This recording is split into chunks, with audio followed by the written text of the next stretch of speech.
Hello everyone, welcome back on साया commerce classes. सो 11th class आज की बिजनेस स्टडी की क्लास के अंदर हम डिस्कस करेंगे हिंदू जॉइंट फैमिली बिजनेस, जो कि हमारे फॉर्म ऑफ बिजनेस ऑर्गेनाइजेशन का ही एक पार्ट होता है। स्टूडेंट्स, लास्ट क्लास के अंदर हमने डिस्कस किया था सोल प्रोप्राइटरशिप। होप आपको अच्छे से क्लियर हो गया होगा। उसकी मेरिट, डिमेरिट, फीचर्स, सुटेबिलिटी कहाँ पर होती है, ये सब हमने डिस्कस कर लिया था। अगर आपने वो वीडियो नहीं देखी है तो फटाफट से प्लेलिस्ट में जाएं और देख लें। आज की क्लास में हम बात करेंगे कि मीनिंग क्या होता है जॉइंट हिंदू फैमिली बिजनेस का। मींस जो हमारा पुश्तैनी बिजनेस होता है उसका मीन्स क्या होता है, मतलब क्या होता है। उसके बाद हम डिस्कस करेंगे फीचर्स क्या क्या होती हैं जॉइंट हिंदू फैमिली बिजनेस की, और देन उसके बाद लास्ट में हम डिस्कस करेंगे उसकी मेरिट्स एंड लिमिटेशंस को, कि जो हिंदू जॉइंट फैमिली होती है या जॉइंट हिंदू फैमिली बिजनेस होता है उसके क्या क्या फायदे होते हैं और उसके नुकसान क्या क्या होते हैं। Okay, so let's start with meaning of joint Hindu family business. Joint Hindu family business means जो हमारा पुश्तैनी बिजनेस होता है उसे जॉइंट हिंदू फैमिली बिजनेस कहा जाता है, जिसको स्टार्ट हमारे दादा परदादा या उससे भी पहले की जनरेशन ने स्टार्ट किया होगा। हमारे दादा ने भी उसी बिजनेस को फॉलो अप किया, हमारे फादर ने भी उसी बिजनेस को फॉलो अप किया और हम भी उसी बिजनेस को फॉलो अप करते हैं, तो वो जॉइंट हिंदू फैमिली बिजनेस होता है। भाई, बात की जाए जॉइंट हिंदू फैमिली बिजनेस के बारे में, it is own by the membership of undivided joint Hindu family. क्या होता है कि जो अनडिवाइडेड जॉइंट हिंदू फैमिली होती है, जो डिवाइडेड नहीं होती, कहते हैं ना कि जो जॉइंट फैमिली होती है, जो इकट्ठा रहते हैं जो फैमिली, उसके बारे में बात की गई है।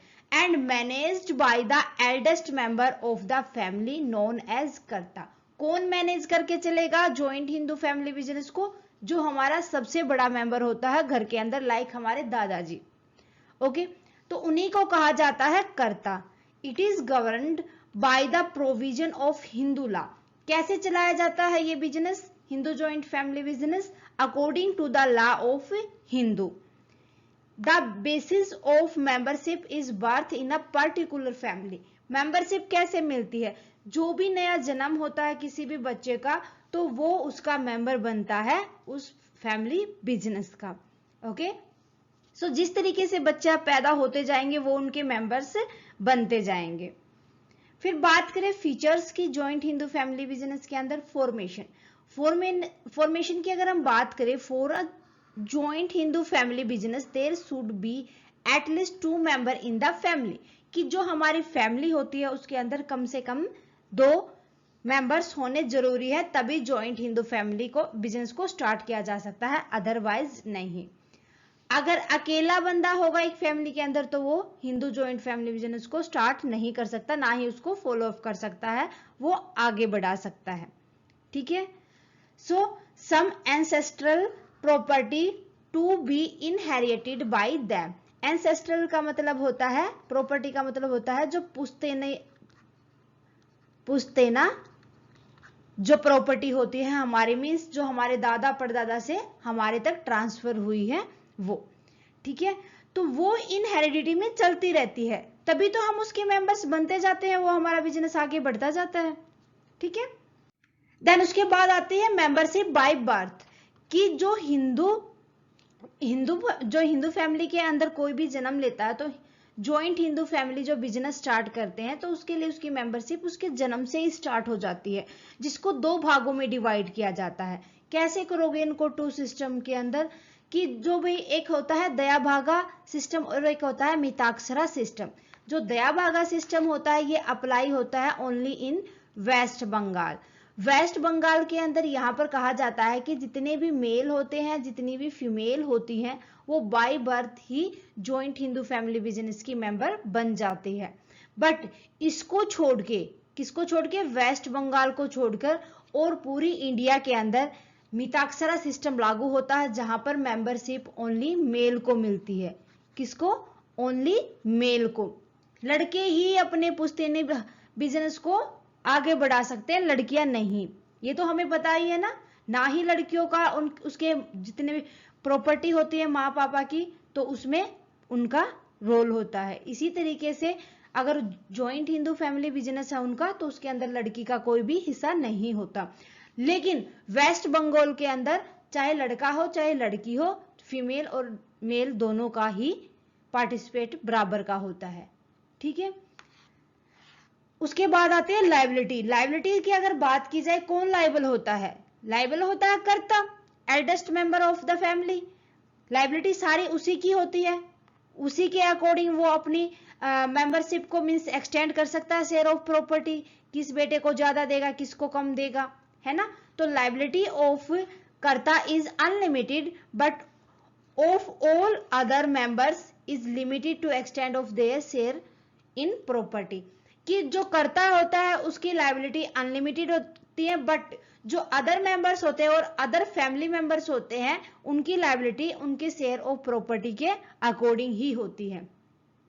ओके, कंटिन्यूटी की बात की जाए, the business is not affected by death और incapacity of karta in such case of next senior male member become the karta. भाई कंटिन्यूटी बनी रहती है जॉइंट हिंदू फैमिली बिजनेस के अंदर, क्योंकि बाई चांस अगर कर्ता की डेथ हो जाती है, जो एल्डेस्ट मेंबर की डेथ हो जाती है अगर हमारी फैमिली में, तो उसके बाद उसका जो कर्ता होगा वो नेक्स्ट सीनियर मेल को बना दिया जाता है। मींस मान लो अगर दादा की डेथ हो जाती है तो अगर दादा का उससे छोटा भाई है तो सही है, अदरवाइज जो सबसे बड़ा बेटा होगा उसको ही कर्ता बनाया जाएगा।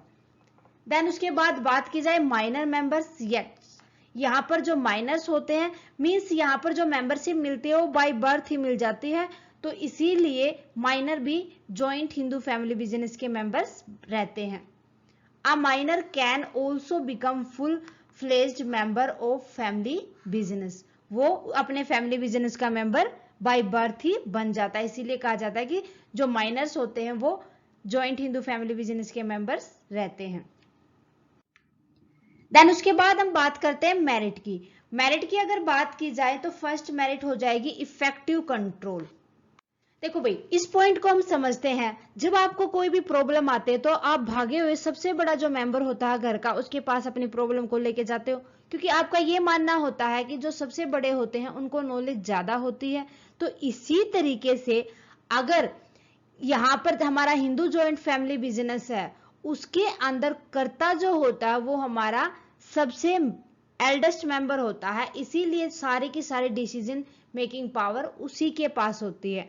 तो वो इफेक्ट वे में कंट्रोल करके चलता है और managing activity of this business, और जितने भी डिसीजन लिए जाते हैं उनको एब्सोल्युटली वो फाइन तरीके से फॉलो अप करता है, अप्लाई करता है। The karta can promptly take decision as he has the absolute decision making power. Next merit हो जाती है कंटिन्यूड बिजनेस एग्जिस्टेंस। भाई यहाँ पर अगर कर्ता की डेथ हो जाती है या उसको कोई भी इनकैपेबिलिटी हो जाती है तो यहाँ पर बिजनेस को बंद नहीं किया जाता, बल्कि जो उसका नेक्स्ट एल्डेस्ट मेंबर होगा उसको वो पोजीशन दे दी जाती है। इसीलिए जो जॉइंट हिंदू फैमिली बिजनेस है वो कंटिन्यूस चलता ही रहता है, उसका एग्जिस्टेंस बना ही रहता है। The death and lunacy of karta will not affect the business as next eldest member will then take up the position. Clear है। देन थर्ड आते हैं लिमिटेड लायबिलिटी। भाई limited liability only unlimited liability होती है कर्ता के पास, उसको छोड़ के जितने भी मेंबर्स होते हैं उसके पास लायबिलिटी लिमिटेड होती है, अकॉर्डिंग टू देयर शेयर्स उनके पास लायबिलिटीज होती है। So the liability of all member except karta is limited, it give them a relief. ये एक तरीके का उनको रिलीफ दिया जाता है, ठीक है। उसके बाद आता है स्कैरेसी। स्कैरेसी मींस यहाँ पर जितने भी डिसीजन होते हैं वो किसके द्वारा मेंटेन किए जाते हैं, फुली कंट्रोल किसका होता है, कर्ता का होता है।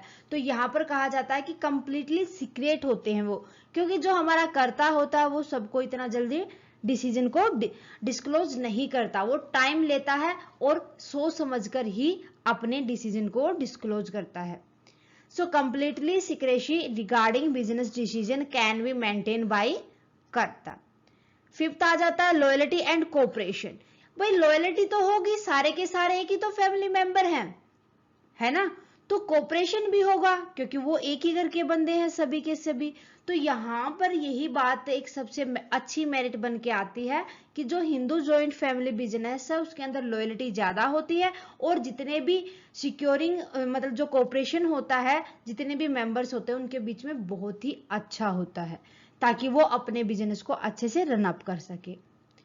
It help in securing better cooperation and greater loyalty from all the members who run the business. कौन? जितने भी मेंबर्स उस बिजनेस को रन करते हैं उनके बीच में लॉयल्टी भी जरूरी है होती है, और कोऑपरेशन भी बहुत ही ज्यादा होता है। क्लियर है मेरिट? अब हम बात करते हैं लिमिटेशन की। भाई जहां मेरिट होंगी डिमेरिट तो वहां निकल के ही आएंगी, है ना। सबसे पहले लिमिटेशन की बात की जाए तो सबसे पहले लिमिटेशन होती है लिमिटेड कैपिटल। क्योंकि लिमिटेड कैपिटल तो होगी ही भाई, क्योंकि एक ही तो फैमिली ने क्या किया है, पैसा लगाया है, और किसी ने लगाया है, जो करता है उसी ने, उस कर्ता ने जो पहले पैसा लगाया था तो उसी को तो फॉलो अप करते हुए जा रहे हैं, है ना, उसी को तो फॉलो किया है सभी ने। जितनी भी हमारी एंसेस्ट्रल प्रॉपर्टी होती है उसी के बेस पर हमारा बिजनेस फॉलो अप होता रहता है, चलता रहता है। तो यहाँ पर एक मेन लिमिटेशन यही होती है कि यहाँ पर कैपिटल की शॉर्टेज होती है। क्लियर है? There is a shortage of capital as it is limited to the ancestral property. Okay, next limitation आ जाती है अनलिमिटेड लायबिलिटी ऑफ कर्ता। अकेला कर्ता एक ऐसा बंदा होता है, एक ऐसा मेंबर होता है जॉइंट हिंदू फैमिली बिजनेस के अंदर कि जिसके पास बहुत ही ज्यादा अनलिमिटेड मात्रा में लायबिलिटीज का बोझ होता है, क्योंकि वो उसको एंटरप्राइज से दूर कर देता है। ठीक है, उसके पास लायबिलिटी ही इतनी आ जाती है कि वो अपने एंटरप्राइज के ऊपर ध्यान ही नहीं दे पाता। ये भी तो एक कमी हो जाती है ना। So it make him less enterprising. जो अनलिमिटेड लायबिलिटी होती है कर्ता की, वो उसको अपनी एंटरप्राइज से, अपने बिजनेस से दूर ले जाता है।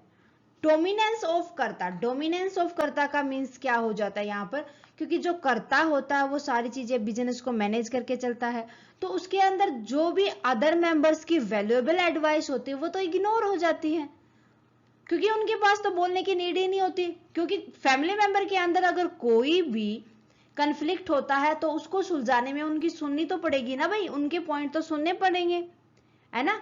तो यही एक कमी यहाँ पर हो जाती है कि जो कर्ता होता है वो डोमिनेंस होता है। मीन्स डोमिनेंस का मतलब उसी का सब कुछ, कोई भी डिसीजन होता है उसी का चलता है। तो यहाँ पर जितने भी मेंबर्स अदर होते हैं उनकी भी तो कुछ वैल्यूएबल एडवाइस हो सकती है, तो उनको इग्नोर होने की वजह से एक लिमिटेशन ये भी यहाँ आ जाती है।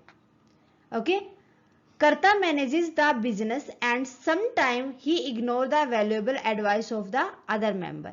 क्योंकि कर्ता धरता वही हो गया तो वो अदर मेंबर्स की एडवाइस को इग्नोर कर देता है। This may cause conflict among the members and may lead to break down the family limited। तो यहाँ पर क्या होता है, कई बार ये conflict का कारण भी बन जाता है पूरी फैमिली के बीच में, और फैमिली को ये ब्रेक डाउन भी कर देता है, तोड़ भी देता है। ठीक है, नेक्स्ट आता है हास्टी डिसीजन। हास्टी डिसीजन का मतलब क्या होता है, कर्ता के पास ना भाई इतना ज्यादा काम होता है कि वो कई बार अपने डिसीजन के बीच में बैलेंस नहीं कर पाता, तो वो उसके डिसीजन कई बार गलत भी हो जाते हैं। तो as karta is overburdened with work he may take hasty and unbalanced decision. कई बार उसके डिसीजन भाई बर्डन की वजह से गलत हो जाते हैं, एक लिमिटेशन ये भी होती है। नेक्स्ट देखो, लिमिटेड मैनेजरियल स्किल ऑफ कर्ता। भाई जो कर्ता होता है वो हमारा एल्डर जो मेंबर होता है हमारे बिजनेस के अंदर, जो फैमिली के अंदर, वही तो बनता है। तो कई बार क्या होता है कि वो पुराने जमाने से चलती आ रही चीजों को ही फॉलो करता है, तो उसकी जो मैनेजरियल स्किल होती है वो बहुत पुरानी हो जाती है। लेकिन जो नए फैमिली मेंबर्स होंगे कई बार हो सकता है कि उनकी जो स्किल हो वो अच्छी हो। तो ये भी एक लिमिटेशन होती है, क्योंकि कर्ता ने सारे डिसीजन खुद ले रखे हैं कि सारे के सारे डिसीजन वो खुद लेगा। तो ये भी एक यहाँ पर लिमिटेशन बन के आती है कि लिमिटेड मैनेजरियल स्किल ऑफ कर्ता also pose a serious problem. The joint Hindu family business is on decline. इसी वजह से क्या होता है कि जो हमारा जॉइंट हिंदू फैमिली बिजनेस हो गिरना स्टार्ट हो जाता है, because of the diminishing number of joint Hindu family in the country. क्यों? क्योंकि भाई हमारे कंट्री के अंदर जॉइंट फैमिली बहुत ही कम है, इस वजह से ये बिजनेस कम होता हुआ जा रहा है। क्लियर है? तो ये था हमारा joint Hindu family business. Hope आपको क्लियर हो गया होगा। फिर भी बच्चा पार्टी अगर कोई भी डाउट रहता है तो मुझे कमेंट करके बता दिया करो। नेक्स्ट क्लास के अंदर हम डिस्कस करेंगे पार्टनरशिप। पार्टनरशिप बिजनेस क्या होता है, उसके फीचर्स, उसकी लिमिटेशंस, उसकी मेरिट डिमेरिट सबको हम डिस्कस करेंगे। सो आने वाली क्लास को बिल्कुल भी मिस ना करें। आज की क्लास कैसी लगी मुझे कमेंट करके बताएं। क्लास अच्छी लगे तो प्लीज लाइक और अदर स्टूडेंट के साथ ज्यादा से ज्यादा शेयर करें। अगर आप चैनल पर नए हैं तो फटाफट से साया कॉमर्स क्लासेस को सब्सक्राइब कर ले और बेल आइकन को दबा ले ताकि आने वाली क्लास की नोटिफिकेशन आपको मिल सके। Thank you very much student, bye bye and take care.